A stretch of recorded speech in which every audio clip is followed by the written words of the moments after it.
Hello everyone, welcome to Talking Reds, and it is Merseyside Derby time, 12:30 kickoff on a Saturday, our favourite time on the favourite day of the week.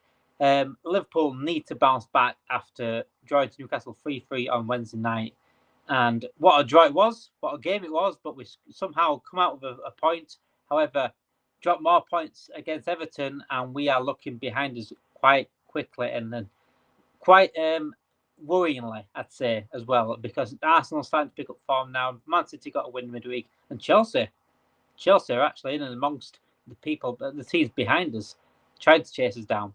However, we are in the driving seat right now. Liverpool are in the driving seat. We are 7 points clear of Arsenal and Chelsea, and it's all on us right now to keep that distance and keep that, or extend that distance in terms of points going forward. So it starts with the Merseyside Derby, and as much as looking at Everton right now and thinking, yeah, it should be an easy win. This game, this derby, form goes out the window in any derby. Form goes out the window in any game like this, and it's hard to look at form into this game. However, they have been playing very, very poor. They did get a 4-0 win over Wolves, but they've just got battered by Man United as well last weekend. So anyone that Man United can batter right now, we should be looking to do the same. If I'm perfectly honest, even if it is a derby, even if it is form goes out the window, whatever, Man United just put 4 past these. So we should be looking to do the same tomorrow. And what a better way to do it! What a better way to bounce back if we were to do that against Everton, and go out there and punish them tomorrow. Um, Going into the starting 11, though, I wonder what Slot is going to do tomorrow, because on Wednesday he went for Trent on the bench and Quansah at right back with Gomez centre back. I expect Trent to come back in pretty much for Quansah. I expect Gomez to play centre back alongside Van Dijk. Robert obviously is going to keep his place. Apparently, the rumours are today that Kelleher keeps his place, which I'm very, very surprised at. I was hoping to see Alisson. This is not on the Kelleher mistake as such, because I did a video before that I wanted Alisson Becker back in anyway. Despite Kelleher's incredible form, Kelleher has done enough to, I say, earn that place. However, Alisson Becker's number one in the world, is number one keeper in the world. Is still better than Kelleher. He still should be our main guy going forward, in starting every single game if possible. However, if Kelleher is starting tomorrow, I think it's a big call for sort of big call that I hope don't bite him in the ass. I hope it doesn't come tomorrow where he makes a mistake. I don't think it will, but if it did, wow, I think a lot of Liverpool fans questioning what's going on here, because I don't know why Kelleher is playing. Unless Alisson's not fully fit, I can't imagine that. He has been back a bit now. Hopefully we'll get to see him sometime soon in the first team, and back into his spot where he's usually be. So it's interesting to see on that one. Obviously, Alexis McAllister is out due to suspension, picking up a yellow card again on Wednesday against Newcastle. So I expect to see a midfield three of Szoboszlai, Curtis Jones, and Brian Gravenberch. I think it's too early for Elliott to sort of start games now. I'd like to see Elliott feature tomorrow, possibly. Last half an hour or something, just something to see him back in that team, getting back into match fitness and getting that feel of that ball again. Because when you're out for so long, you need the feel of the ball again. You need the feel of the football at your feet, and get back into it and see if he can get to where he was before. Because before his injury, he was sensational with Harvey Elliott. So, and we haven't seen him in the season yet. So, it would be nice to see him get a run out. But I do expect a midfield three of Gravenberch, Szoboszlai, and Curtis Jones starting the game. Going forward, though, this is where the debate happens now, where Nunes really hasn't done out. And if Nunes continues to play like this, he deserves to be dropped.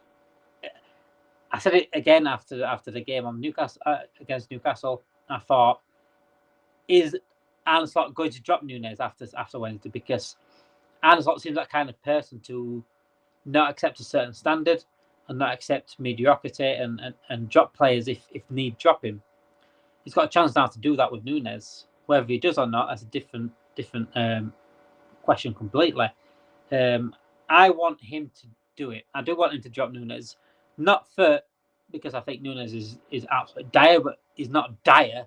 But right now he's not good enough. Not good enough. And I really do want a striker in the summer.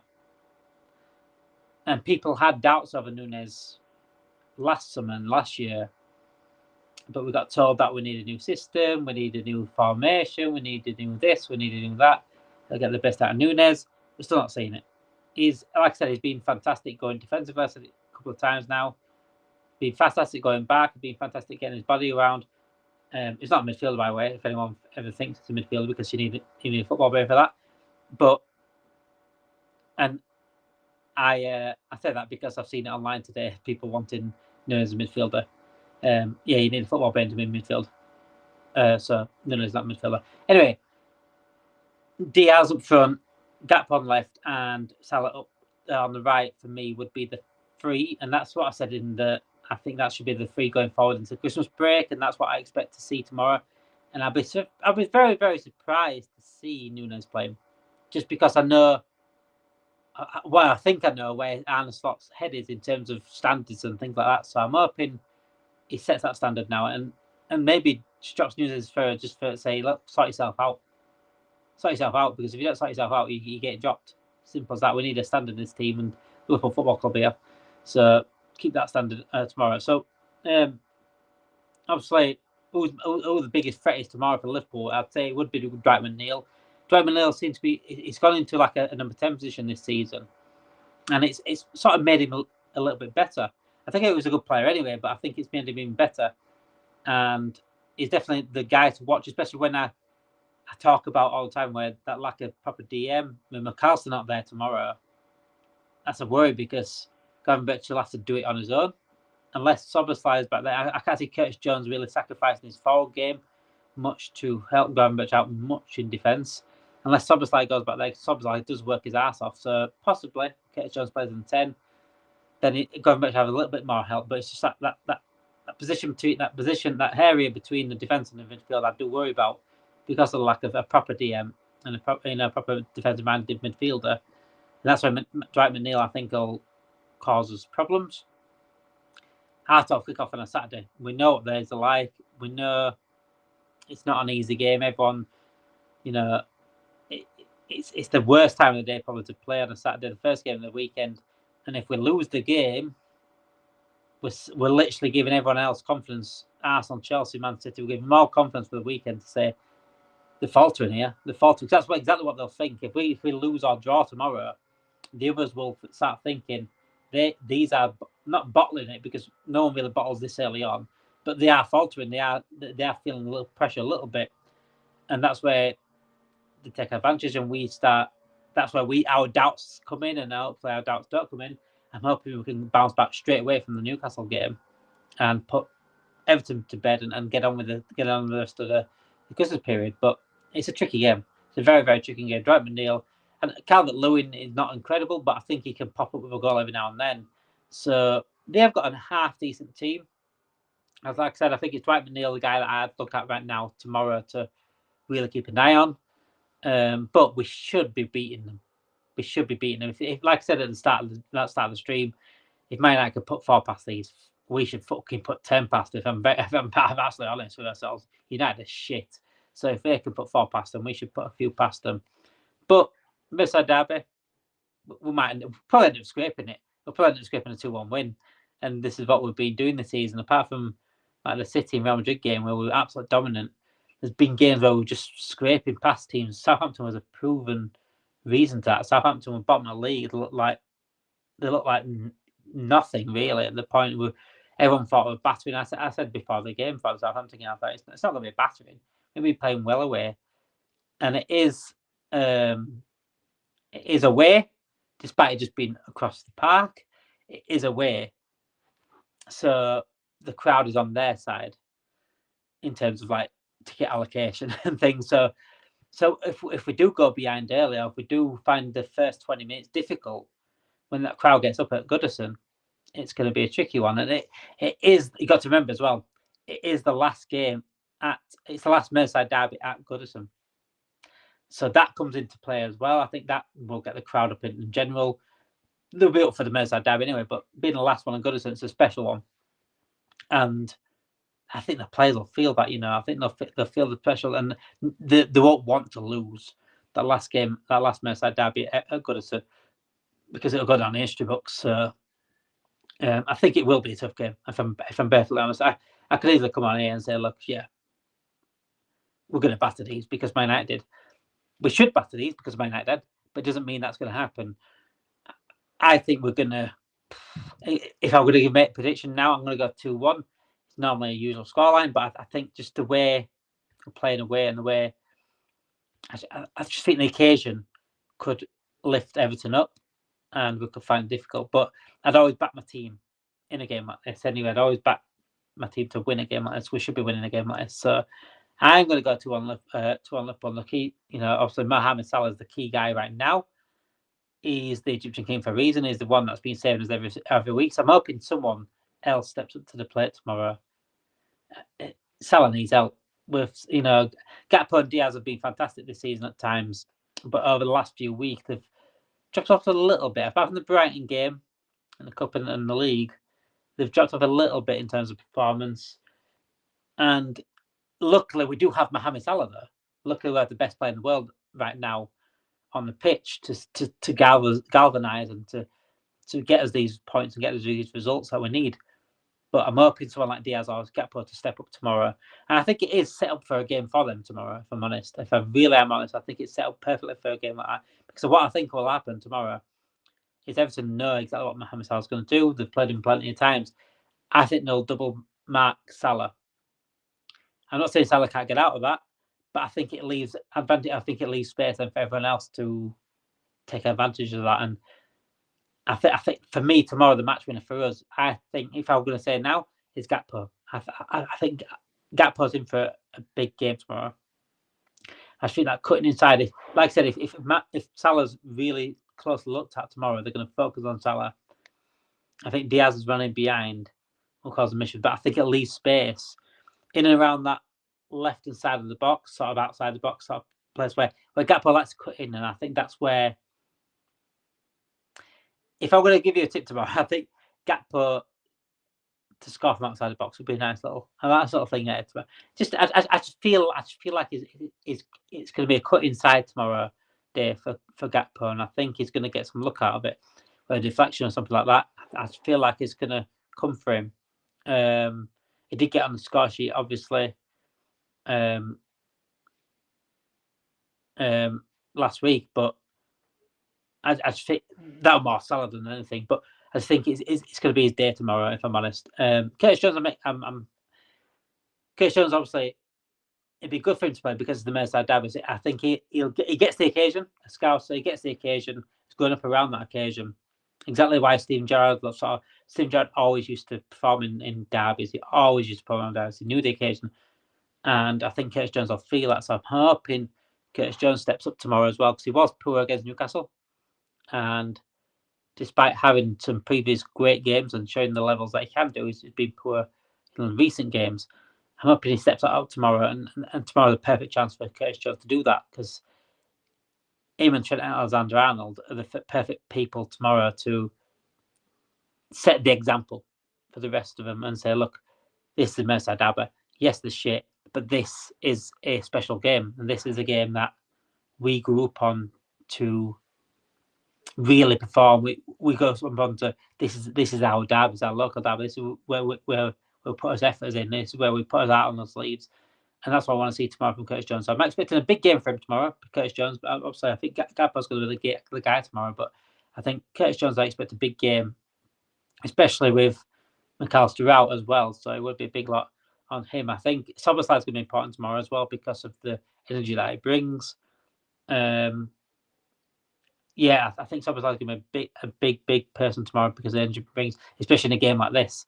You need energy, you need fight, you need someone that's going to put the body around it. And people say, "Oh, I don't know Nunes," because they don't do anything else that's good at the moment.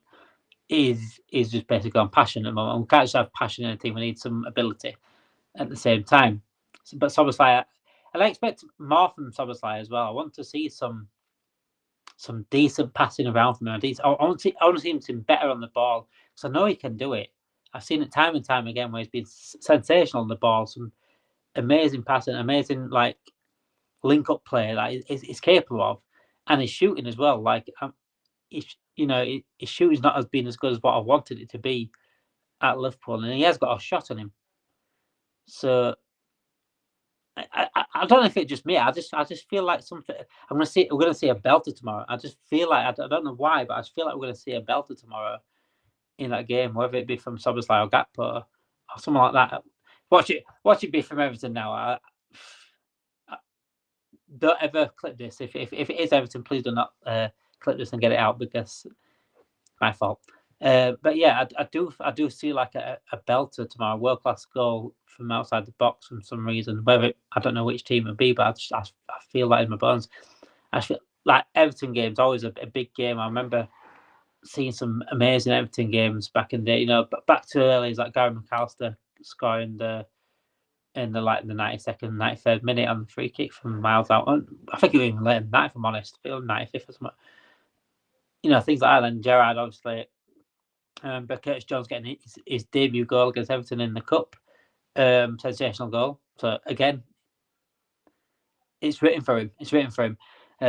Gerrard scored them plenty of times. I remember Jagielka's goal. That was a belter. That was a winner, wasn't it? Last minute, 1-0. I remember Coutinho scored an absolute worldie when we beat them. When he took a few players on and got it over the keeper. I remember some amazing goals. Salah obviously got the Puskas Award against Everton. Shouldn't have been the Puskas Award, but it was a sensational goal anyway. I remember Sturridge absolutely ripping him apart as well.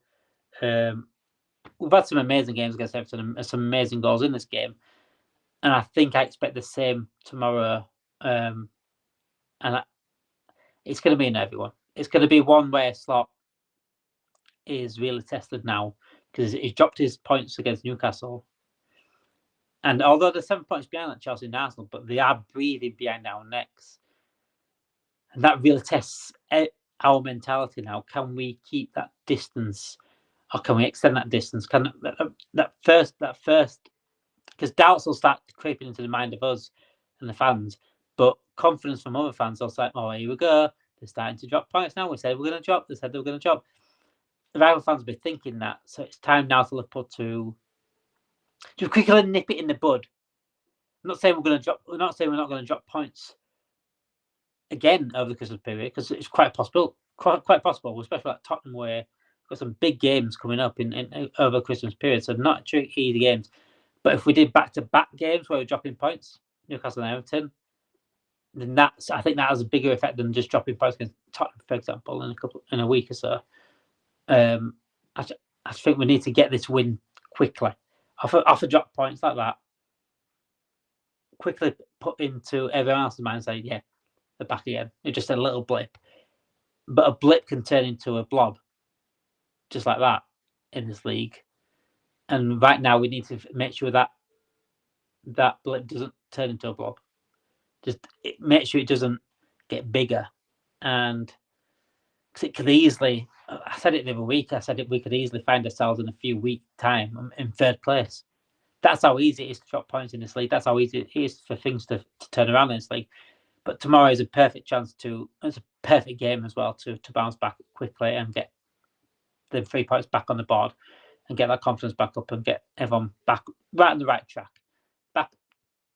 Put it back on the track, the train back on the track as you do. Thank you everyone for watching. Please make sure you like the channel, subscribe to the channel, like this video. We've got content coming out every single day, hopefully at least 2-3 videos a day, which I'm trying to do. It's hard sometimes when life just takes over, but as you can see, it is Christmas coming up, so there's a lot of things going on with like family and things like that. So please make sure you do subscribe to the channel. If you do like this channel, please subscribe to it. Let us know in the comments what you like. See if you like talking quizzes, talkies. That's going to be another talkies that's coming out this weekend at some point.